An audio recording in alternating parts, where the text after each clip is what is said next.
The Canon R50 V is one of the best beginner cameras when it comes to content creation, but it's only as good as the settings you use. So in this video, I'm going to show you how to set it up for YouTube talking head videos like this, for vlogging, and for slow motion content. So grab your R50 V and let's dive in. You gotta just press record. First thing you want to do when setting up your R50 V is make sure you have a fresh battery and SD card, and you can access this by opening up this card battery door.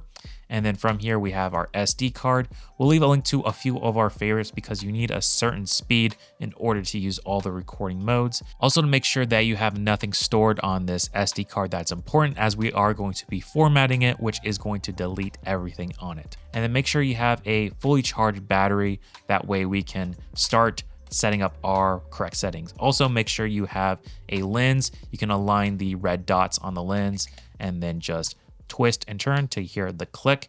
And now we're ready to go and to turn on our camera. To get started, we're going to turn on our camera, and then we're going to make sure this control dial with their different shooting modes is set to the movie record mode. Next, we're going to go into the menu. So let's press the menu button on the top left, and all the way in this top left corner, we're in this shooting mode. Let's go down to shooting mode and let's change this to manual exposure. This is going to be useful as we're filming so our settings don't adjust on us during our talking head video. So we'll click that. I'm going to go back into the menu. Let's go down to movie record size, press that, and we're going to choose 4K. You can also just touch the screen if you want to adjust. Go down to the frame rate, and you can either choose 30 or 24. I'm going to select 24 frames per second. Press OK after we're done with that. Go down to movie recording format. Now this does look a bit complicated, but the highest recording resolution is this top one. So let's select 422 10-bit. So now we're going to go over a page by pressing this right on the keypad, and this will bring us to our sound recording settings. I want to make sure this is turned on. And then our audio format, we can either choose between 16-bit 2-channel or 4-channel 24-bit.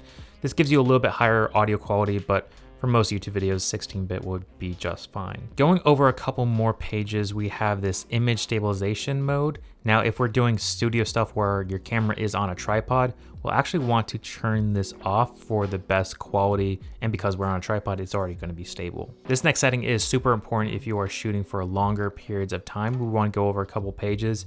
And here, auto power off temperature. We're going to go from standard and set this to high. If you leave it on standard, you can only get about 30 minutes before the camera will shut itself off. But if you go down to high, this will last as long as the camera has enough battery life. Before you start recording, you want to format your SD card. So go over to this wrench icon, go down to format card. Then I like to do the low level format and then click OK. This is going to delete everything from your card and have it properly set up for recording videos. So if you have anything important on the SD card, make sure you transfer it first. A few more settings you might want to adjust in terms of the screen is going down to screen brightness. You can turn this up when you go outdoors or turn it down if you're indoors. And then I recommend going down to power saving. Go in and disable each one of these as you do not want the screen to dim or the camera to shut off as you're setting up. So that's about it for the menu settings. We can go back to the shooting menu by just lightly tapping on the record button. And here we are. The next thing we want to focus on is our exposure settings. The first thing we'll adjust is our shutter speed, which is represented by this 1/125. And because our frame rate is set to 24 frames per second, we want to set this roughly double. So 1/50th will do. If you're shooting 30 frames per second, you want to set this to 1/60. But since we're 24, we'll do 1/50. This will give us the proper amount of motion blur for our videos and we won't look too jittery. Next, we want to adjust our aperture setting, which is this F number. So typically what will give you the best look is as low as possible, as low of a number as we can get it with a kit lens that is f4. And this is going to give you more light into the camera and a little bit more blurry backgrounds. If you have something like the Sigma 16mm f1.4, you could lower this even more to get even a blurrier background and let in more light. And the third part of the exposure triangle is our ISO. So right now it is set to auto, and this is going to adjust as you move around. It's going to get brighter and darker depending on your environment. But here for studio use, you want to use a manual ISO setting, and you want to increase this till the exposure is just about right. I'm going to set mine to 640. Now, ideally you want to keep this number as low as possible, so turn on some lights to get more light into your setting, but ISO 640 here looks good. So that's it for exposure settings. The next thing we want to focus on is our white balance to make sure we have proper color in our video. Go down to this white balance button right here, select that. I previously set mine to daylight, but instead we're going to do a custom white balance to ensure we have the best color white balance. I'm gonna select on that menu button, and here you can use something like a gray card and just take the sample of that, and it's going to custom white balance to this gray card. This is going to give you the most accurate white balance. So I'll leave a link in the description to this gray card if you are interested in checking out. It only costs about $8 and it's highly worth it if you want accurate colors. The next step is choosing a color mode. So click on this color button right here, and there are a few different options to get the best looking color in this camera. Down here, if we choose picture style underneath this icon, click info, and here we have several different picture profiles.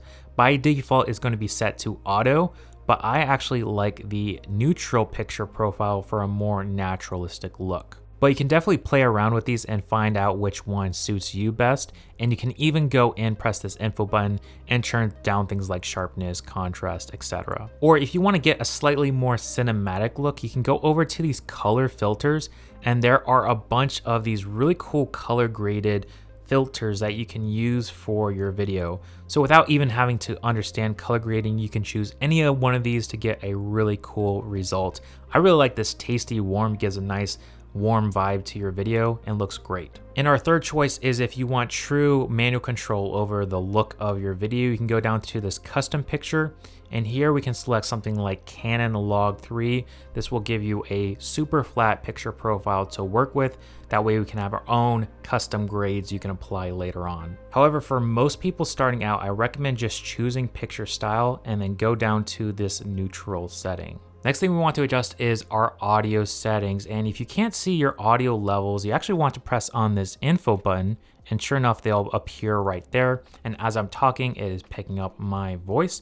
You can actually press this a few times if you want the leveling feature, or if you just want a clear screen, and then press it back to bring up those audio levels. Now, if you want to adjust the audio levels, press on this menu button, go down to sound record settings, make sure it's on, and press audio settings. Here I plugged in the DJI Mic Mini, and now we have this external microphone option. I'm gonna click on that, and we're gonna change this recording mode to manual. And as we go down to this recording level, by default, this is much too loud. You can see my audio is actually clipping. It's going off to this red area. We wanna bring it down to where it is around this green, around 12. So we're gonna drop our audio as we are talking into it. Check 1, 2, 3, 4, 1, 2, 3, 4. Somewhere around here is actually good for this microphone. This will be dependent on whatever microphone you choose, but here we have nice audio levels. In terms of audio, you can use something like the DJI Mic Mini if you want a wireless option, or you can use something like the Rode Video Mic Go 2, which will just fit right on top of the hot shoe and plug directly into the microphone input. One last thing when it comes to the audio settings, one thing you can do before you hit record is actually monitor the audio with the headphone jack. So plug in some headphones and just take a listen to make sure things are sounding good, not too loud, not too quiet, and you don't have any clothes rustling. This is what it looks like when we have our settings dialed in for talking head video. Exposure, white balance, color, and even making sure that our audio sounds good at the right level. I'm using the DJI Mic Mini, which is wireless, so I can move around and still get consistent audio. Now, these settings are great for studio environment where we don't want anything to change on us, but let's say you want to take the R50 V vlogging where everything changes all the time, different lighting conditions. Let's take a look at some settings that are best suited for vlogging. Let's first go to the menu. And one thing you could do to really ease up how you film is just change the shooting mode from manual, and you can set it to movie auto exposure. Here, you're not going to necessarily have to worry about changing your exposure as you go from lighter to darker, which is excellent for vlogging. Now, you do have some level of control if you click on this exposure compensation. If things are generally looking a little bit too dark, you can just bring this up to maybe 1 stop.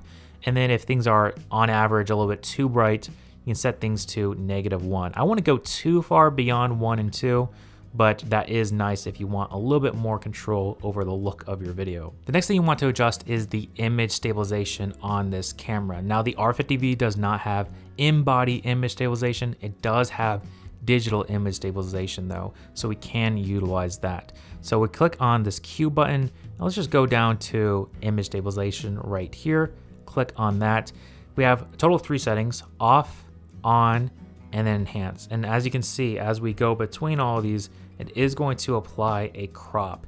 So the enhance is the most cropped in, but it will give you the smoothest footage. I think for most people, you can totally get away with the on setting. One thing that could be extremely useful when you are vlogging is possibly swapping out this 14-30 kit lens with a wide angle, something like the 10-18. Getting that extra wide field of view not only is going to showcase more of your environment, but even if you do use this image stabilization mode with that extra crop, it's going to help kind of compensate for that. So you can still get a wide shot even on those more stabilization enhanced modes. So here are the vlog settings in action. I'm using the kit lens and automatic exposure. So as I move around, the camera is automatically going to adjust the brightness as well as the white balance, which can be really helpful. Now, as you notice, as I move around, things do get a little bit shaky. And with this lens, it can be a little tight if you use those digital stabilization modes. So one thing you could pick up is this little vlog extension grip, this little tripod. And this kind of gives you a better grip, helps stabilize things, and allows you to get a little bit wider so you don't have to hold your arm out so wide. So let's try this.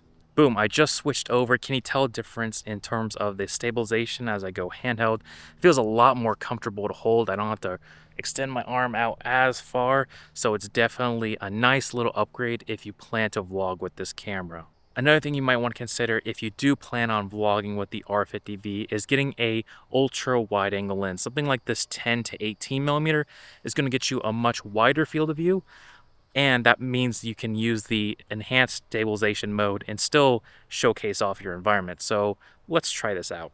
So I have the Canon 10-18mm set to 14mm, and we can go that much wider on this. And this is just super helpful so that I can showcase off my environment as I'm moving around and still allow me to use the digital stabilization. For reference, this is the enhanced stabilization mode on the 10-18mm. So just take note of how smooth this is with the vlogging grip. Try and do our best to make sure things aren't too shaky. So you could totally vlog with the R50 V and this setup. Well, let's talk about some slow motion settings. The first thing we can adjust is going to this top dial and switch that to S and F, which means slow and fast. Now we need to go into the menus to adjust a few different things like our frame rate. So go down to movie record size. By default, it's set to full HD 30 frames per second, which is not very slow motion. So what we can do is we can turn our frame rate all the way up to 120 frames per second, and then select on the other frame rate here. This is our timeline frame rate, or what our project is going to be in. So this typically is going to be 24, and it's going to slow down the 120 frames per second automatically to 24 in camera, giving you a 5 times slow motion video, which is super cool. I recommend shooting full HD at 120 frames per second, or we can go to 4K, select 4K crop, go to the frame rate and select 60. So we can get 60 frames per second, although there is going to be quite a bit of a crop in this video. For now, we'll just shoot 4K 60 and go down to record format and turn this all the way back up to 422 10-bit for the highest quality. Now, as you see, this 4K crop is quite severe. You don't nearly get the same amount of framing. So it is nice to be able to go to full HD 120 frames per second if you don't want that crop. Now, keep in mind, in this S and F mode, you're not going to get audio recorded with the video because it's slowing it down in camera. If you want to shoot slow motion and still have audio, just go back to the normal shooting mode, click on menu, and you can just choose it from here. Go to 4K 60, and this will have the audio recorded in the camera. And because we have changed our frame rate, we'll also want to change our shutter speed accordingly. So if we're shooting 60 frames per second, we want to double that around 125. And if we're shooting 120 frames per second in 1080, we want to go all the way up to 250, which is going to get much darker. So definitely have a lot of light when you're shooting slow motion. Now that you have your R50V set up, you might be wondering which lens should you get next. Well, check out this video linked here as we break down some of the best lenses for the R50V.